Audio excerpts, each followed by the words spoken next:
most of us, we've been seeking, somehow, sometimes even desperately seeking, at least since teenagehood. Remember those teenage years where we were sort of just desperate to find out what our role was, what our identity was, something, maybe we tried to be the pretty one, the handsome one, the smart one, the athletic one, the cool one, the popular one, the smart one. Or maybe we found ourselves playing the sad one, or the one that had no friends, or the one that felt sorry for themselves. Whatever the role was, we often just almost fell into it more than we actually chose it. But in some sense, it almost didn't matter as long as we had something, just as long as it wasn't nobody. As long as we had some way we could identify ourselves, that we were somehow present, we were in the game somehow. And how that felt, that sense of wanting. Anybody remember that? I mean, it's just, I don't mean pleasantly remember, I'm speaking for myself here, just that sense of seeking, right? And then we move up into adulthood, and we find ourselves seeking in a more sophisticated way, seeking success and respect and relationships and financial wealth and adventures and whatever we seek out in the world to satisfy some sense of wanting to make sense out of this life, wanting to pay off for all of the things that we were told were possible when we were children, right? How life was going to reward us for our good behavior. And then at some point, we might find ourselves being drawn into spirituality when often when those things that were promised would be forthcoming in adulthood didn't fully pay off. And we might find ourselves drawn into spirituality thinking, maybe that's the answer, maybe that's the possibility. I don't really need all this worldly payoff. I'm looking for something grander, spiritual. Enlightenment, that's what I want. I'm sure that'll do it. So it's still seeking, right? Still, just what we're seeking has changed, but that seeking function of wanting something other than what's happening now remains firmly in place. But we just kept changing what the goalposts were.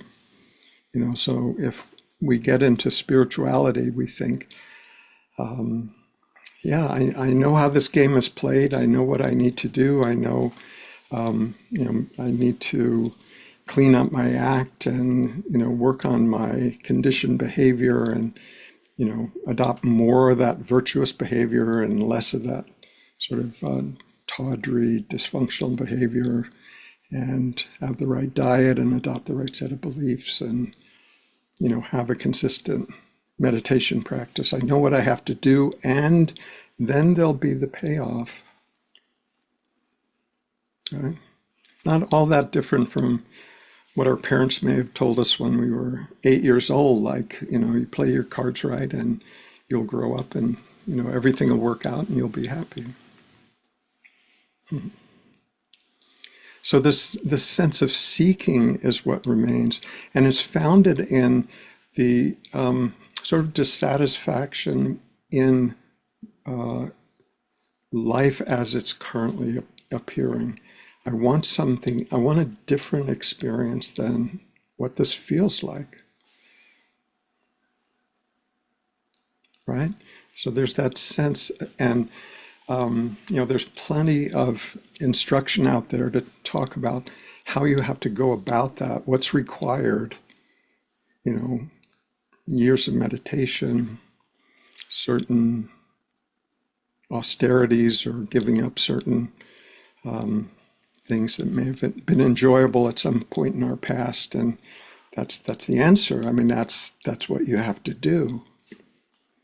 But it's still grounded in a sense of dissatisfaction with the way life is showing up now, in hopes of the possibility of something that will be fulfilling, not now, of course, but at some future point. That's the promise, right? And so we go on seeking. And as we do, there may be, wonderful insights, uplifting spiritual experiences, understanding subtleties of, how life works and maybe how our psychology works. And that all can be quite interesting for a while.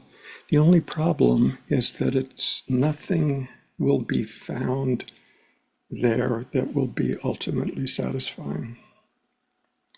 As long as we're looking outward, we're looking at ideas, experiences, emotions, psychological, rearranging, trying to work out our habits. All of that is happening on the exterior. And as long as we're looking on the exterior, there will be nothing that will be ultimately satisfying. It may be wonderfully pleasant. It may be uplifting. It may be, give us insight about life. All of that's wonderful, but it won't be ultimately satisfying. And the reason for that is actually quite simple. It is that everything in the world of form comes and goes. Even really wonderful spiritual experiences come and go. Even enlightening experiences will come and go. Whether or not the awakeness remains is a different question, but the actual experience will not be permanent. We hope it will be. We hope we'll get really high and stay high forever. That's what a lot of people imagine enlightenment is finding our way to some high state from which we never come down. You won't find that. That's not what it is. That's a high state. Wonderful. When it happens, beautiful. No problem. But know that it won't last. We can enjoy it, and it has a lifespan. It has a beginning, it has a duration, and it sort of fades at some point. The experience. And so at some point we might be willing, it might occur to us to ask a question that we haven't asked as a teenager, we never asked as an adult out in the world, and for a long time we may not have asked it as a spiritual seeker. And that question is critical. And the question is, I wonder who's doing all the seeking, right? Because we can seek here, we can seek there, we can seek high states, we can seek new ideas, new gurus, new religions, new experiences. But who's doing all the seeking? So that's the turnaround. That's where maybe for the first time in our whole life, that we're willing to look in a direction other than out for the next thing, right? That's the usual movement, out to the next adventure, excitement, relationship, reward, something always not quite here now, but I'm sure it'll be presented in the future. That's the outward movement. And then at some point, if we're willing to ask the question, like, I wonder who it is that's doing all the seeking. Because it seems like if we don't know who it is that's been doing the seeking, it raises the question of why are we doing it? For whose benefit?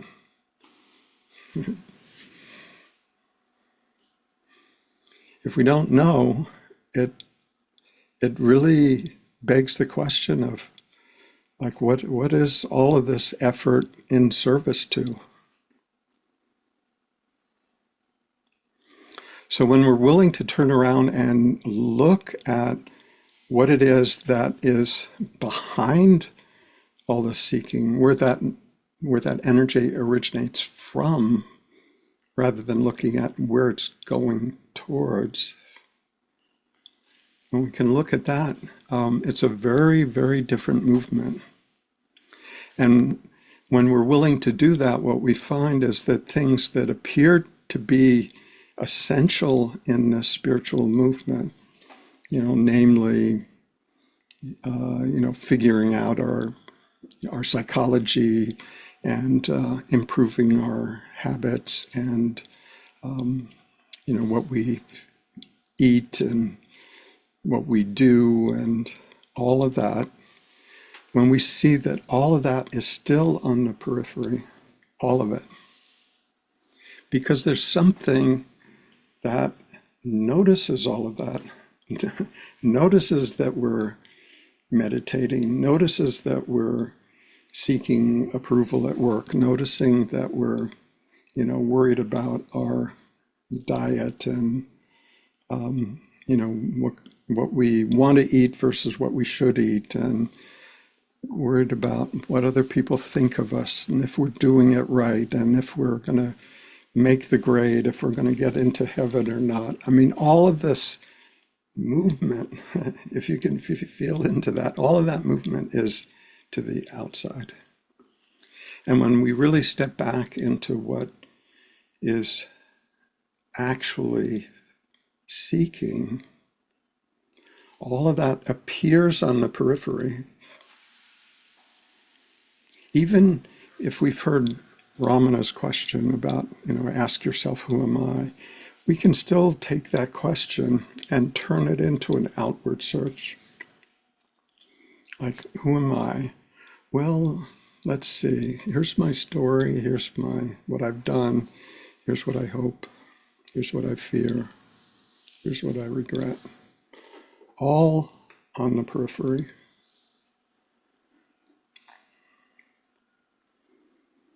So when we come back to the space that we pointed to at the beginning, just the space of awareness, this capacity to be present, be knowingly present for whatever's happening, that is our most intimate self, you could say. It's not a personal self. It's just this capacity of being knowingly aware of whatever's happening.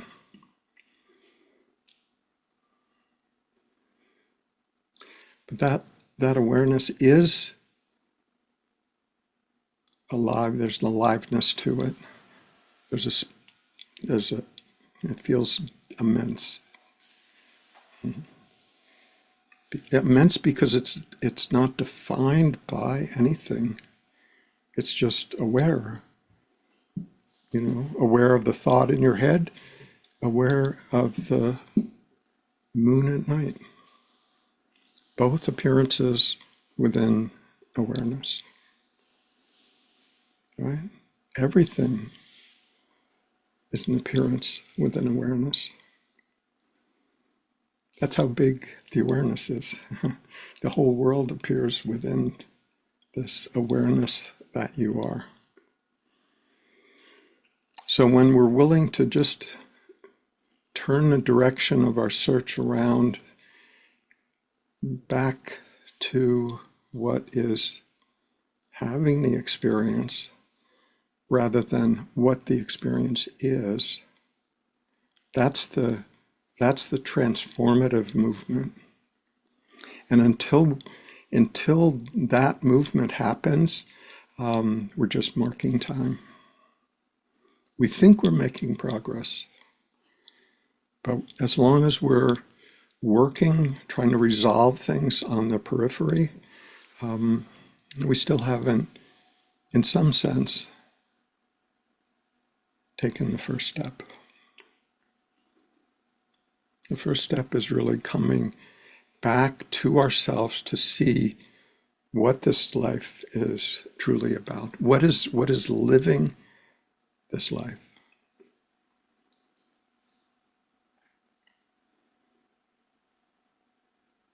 And the good news is, it's not something that we have to attain, and it's not something that we have to become worthy of.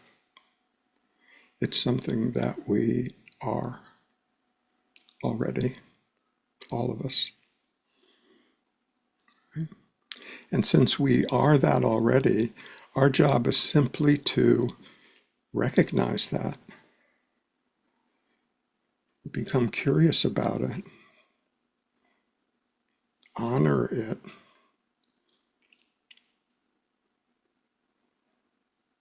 it's not something at all distant.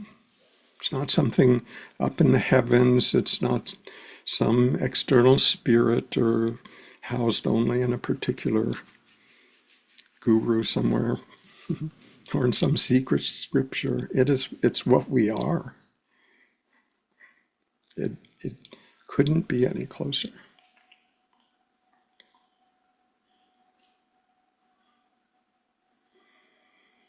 So asking this question, who is it that's doing all the seeking, all the struggling, all the striving? What is that? What is that at its source?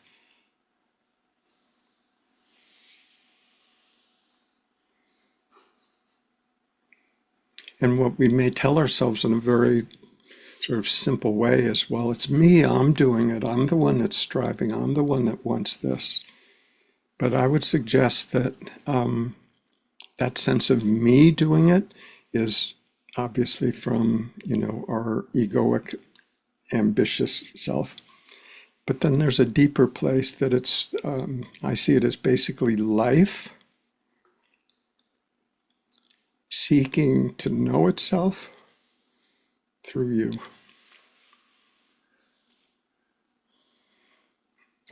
That's where the deeper longing comes from.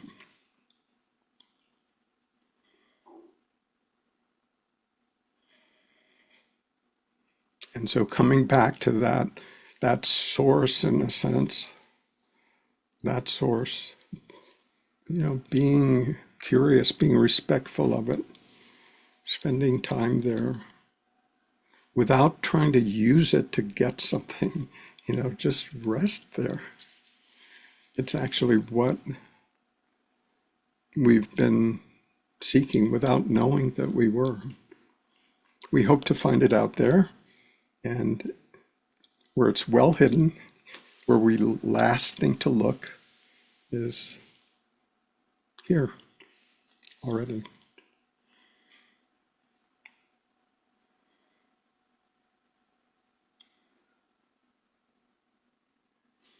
So as soon as we're willing to pause this outward seeking, that sense of urgency mixed with a certain desperation or a certain anxiety about, will it all work out in my favor? When we relax that a bit and just come back to this sense of what's already here, what's already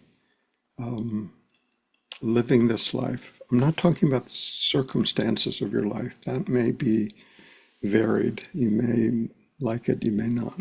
That actually doesn't matter. Actually, it may be a benefit not to like it. If we like it too much, we're sort of seduced by it. But if we can see the limitations, we may come back to, I wonder what this is that's actually living this life. And that change of direction is transformative. We make that change of directions and things begin to happen quickly.